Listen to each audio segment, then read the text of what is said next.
అందరికీ శుభోదయం అండి. ఇక్కడ కనిపించేది మామిడి బొరుగు. ఎండాకాలంలో మామిడికాయలు, పుల్లటి మామిడికాయలు సెలెక్ట్ చేసుకుని ఈ విధంగా బొరుగు తయారు చేసి పెట్టుకుంటే మనం ఎప్పుడంటే అప్పుడు ఈ మాగాయ పచ్చడి చేసుకోవచ్చండి. ఇది నేను సమ్మర్లో చేసిన మామిడి బొరుగు అనమాట.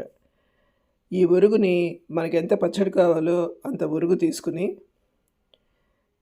ఉజ్జాయింపుగా దానికి సరిపడా ఒక 2 గ్లాసుల నీళ్లు బాగా వేడి చేసి ఉడకబెట్టాలన్నమాట. ఆ ఉడుకుతున్న టైంలో ఈ డ్రై మ్యాంగో ఒరుగు ఆ నీళ్ళలో వేసేయాలి.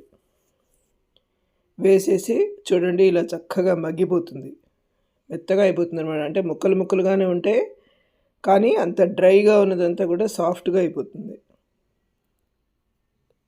అప్పుడు స్టవ్ ఆపేసేయాలి.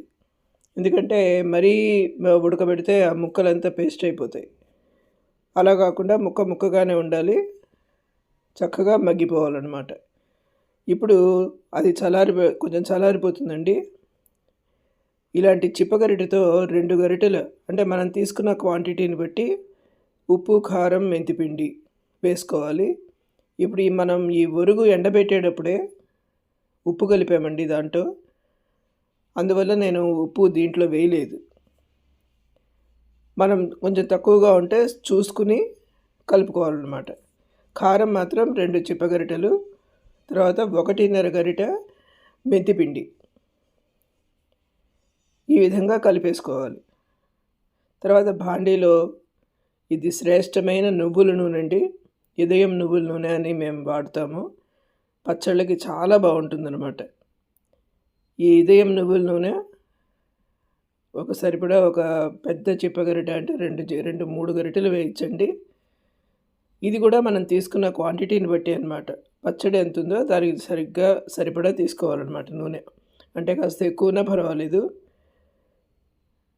దీంట్లో ఒక చిప్పగరిట మెంతులు, ఒక చిప్పగరిట ఆవాలు, తర్వాత ఒక గుప్పెడు ఎండుమిరపకాయలు, ఒక 2 చిన్న స్పూన్లు గుమగుమలాడే ఇంగువ తిరగమాత వేసుకోవాలన్నమాట. తాలింపు అంటారు, తాలింపు వేసుకోవాలి. ఇది మొత్తం కొంచెం చల్లారిన తర్వాత ఈ మనం ఆల్రెడీ ఉప్పు, కారం, మెంతిపిండి కలిపిన ఈ మగ్గబెట్టిన మాగాయ ముక్కలు ఉన్నాయి కదా, దానిలో కలిపేసుకోవాలి. ఈ విధంగా ఘుమఘుమలాడే మాగాయ పచ్చడి రెడీ అయిపోయింది. Thank you very much for watching my video. మీ అందరికీ నచ్చినట్లయితే please like and subscribe. Thank you.